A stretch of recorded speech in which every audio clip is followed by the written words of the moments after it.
So Claude Code 2.0 is officially here, and this is a massive upgrade. I mean, look at all the functionality we can now use within Claude Desktop. A lot has changed. I'm gonna show you exactly how to use it, what you can now use that you couldn't before, and the cool things we can do with Claude Code Desktop now. I'm Marlon, by the way, and I help businesses implement AI into their systems, and I do this AI stuff all day long. So let's first start with official documentation so you know what we're talking about. And this will be linked down below. Essentially, they're trying to redesign Claude Code on desktop for parallel agents, but it includes a new sidebar for managing multiple sessions, drag and drop layout for arranging your workspace. I'll show you all of this, an integrated terminal and file editor. Like, this is massive. And then we do have some performance increases and quality of life improvements. So we can run sessions in parallel. The new sidebar, which I love actually right now.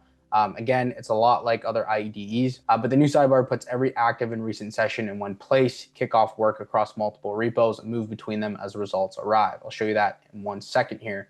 You can filter by status, project, or environment, or group the sidebar by project to find and resume sessions faster. When a session's PR merges or closes, it archives itself so the sidebar stays focused on what's live. When you need to ask a question mid-task, you can open a side chat to branch off a conversation. Side chats pull context from the main thread, but don't add anything back to the thread to avoid misdirecting your task. And then review and ship without leaving the app. Again, this is kind of the main direction they are going. The redesign brings more commonly used tools into the app so you can review, tweak, and ship Claude's work without bouncing to your editors. Look how cool this is. They've now finally have an integrated terminal, run tests or builds alongside your session, an in-app file editor, open files and make spot edits directly and save changes. That's very cool. And then we do have our expanded preview. So open HTML files or PDFs in app. Now the app has parity with CLI plugins. If your org manages Claude Code plugins centrally or you've installed your own locally, they work in the desktop app exactly the way they do in your terminal. You can still run sessions locally or in the cloud. SSH support now extends to Mac alongside Linux. So we have 3 modes. We have verbose, normal, and summary. These let you dial the interface from full transparency into Claude's tool calls to just the results. Now let me bring you to Claude Desktop because things look a little different. So this is the desktop version. As you see, this is just the normal chat, but things look a little different. Obviously our panel here has a bit of an upgrade now, but our toggles here are now different. So these obviously you have your hotkeys are just Command 2, Command 3, right? Command 1. So this is essentially the new Claude Code, okay? So we are met with this graph here. We have all 30 days, 7 days, overview, models, how you basically are consuming and using the model. Now, we have sessions, we have schedules, we have customize, and we have more, okay? We can actually pin things, and then obviously we have essentially all our files, okay? So this essentially is like going into an IDE and opening up a file. We have a file here and it's very easy to actually make one as well. So if you look to the bottom of my screen here, we have some different functionality. We have local, we have cloud, and then we have our SSH connection if you want one. This is really cool though. I can just come here and I'm immediately connected to my repos. Essentially, what branch are we trying to go in? And then from here, I can continue to add things on. Now, obviously a little lower, we have what mode are we in? I always like to be in plan mode.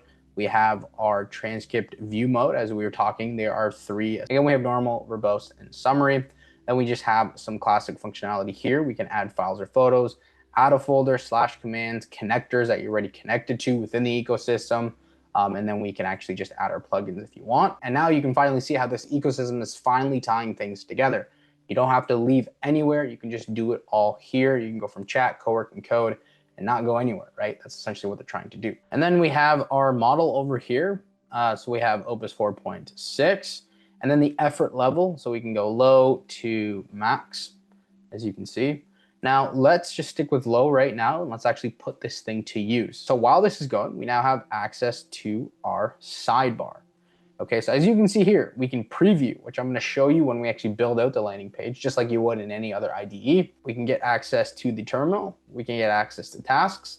We can get access to plan if we're in plan mode, for instance. Look, we can have all tabs open while we're doing work. Another very cool part is while this is actually doing work here, we can come to a new session and we can build something else out. So as you saw too, as we were doing it, we got notified that this was done, right? So this yellow button here essentially saying, hey, we're done, or we need some approval. As you saw with the official documentation we read, if I just press this, We can filter by status, right? So essentially what is archived, if anything, what's active. As you can see, we just have two right now. We can filter by projects, right? So what projects are we in? We can filter by environment. And again, this just gives you more control of all your files, or we can group by project. And as we also covered in the documentation, we can also do drag and drop, okay? So I can just drag this. So now we have two sessions going. So let's actually check out our landing page. Again, we are in an editor. As you can see, this is essentially just like any IDE you'd be in.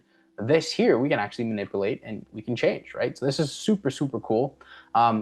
Noted up here as well, we have access to both mobile version, which is obviously extremely important. We can go back to desktop. And then this here, so we can select specific elements and do the whole text.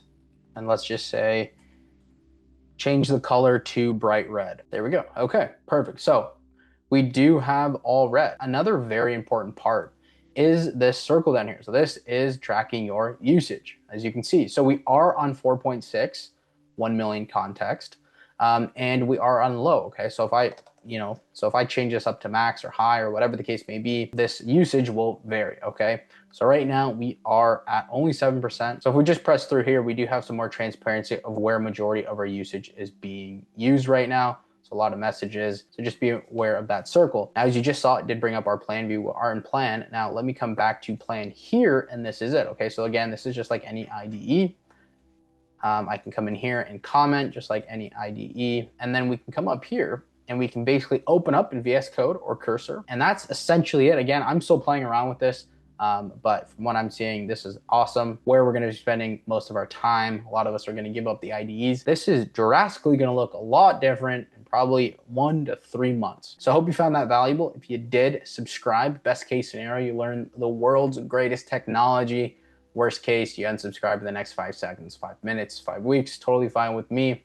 As always, my friends, stay human, and I'll see you next time.